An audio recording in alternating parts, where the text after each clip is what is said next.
This morning, as I was getting ready for the day, I was in the kitchen making a cup of coffee, and I've got this round gizmo on the countertop. It's called Alexa.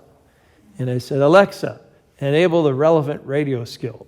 And Alexa speaks back to me and said, you've got these various options. And I chose the first option, listen live. And it went to Morning Air with John Morales and Glenn Leverance and Sarah Tafoya. And they were kind of talking about the news of the day.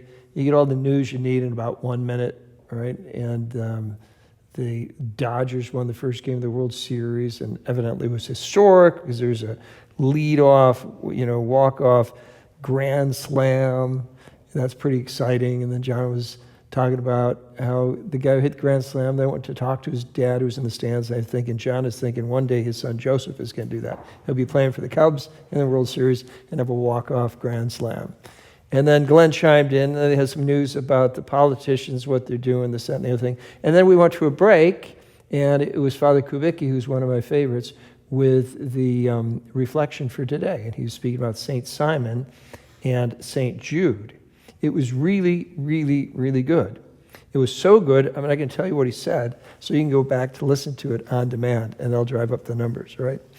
But he's always got something to offer on whatever the saint of the day is. So today we honor two saints, two of the 12, St. Simon, St. Jude. St. Simon is often called a zealot. He was politically very active. Jude, whose name was actually Judas, but they shortened it to Jude, so he wouldn't be pinned with the other guy, Judas, who, he's infamous, not famous. And it allows us to consider, why does Jesus have apostles? And how many disciples were there? We know there were 72. He sent them out 2 by 2 to all the villages he was going to. That's a pretty big sales team. 36 sales team, 2 people on the team. And from that group, he chose 12 to be apostles with a capital A. And why 12 apostles? Why not 14? Why not 3? Why not 10? Why not 20? I think the 12 apostles for the 12 tribes of Judah, 12 tribes of Israel. I think that was the case. And God relies on our cooperation to build his church. That's why when he died, he ascended into heaven, and he said he would send his Holy Spirit to strengthen us. And it's very important in a reflection on this part of the gospel. The apostles didn't choose Jesus. Jesus chose the apostles. And he would say to them, you didn't choose me, but I chose you. Come on in. There's room up here. And God is the one taking the initiative.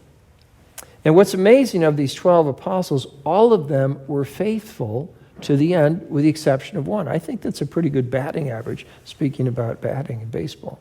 Right? Why were they faithful to Jesus? Because they learned from him. He recruited them, he trained them, he deployed them. And what makes you an apostle in the gospel? You were a witness of the resurrection of our Lord Jesus Christ.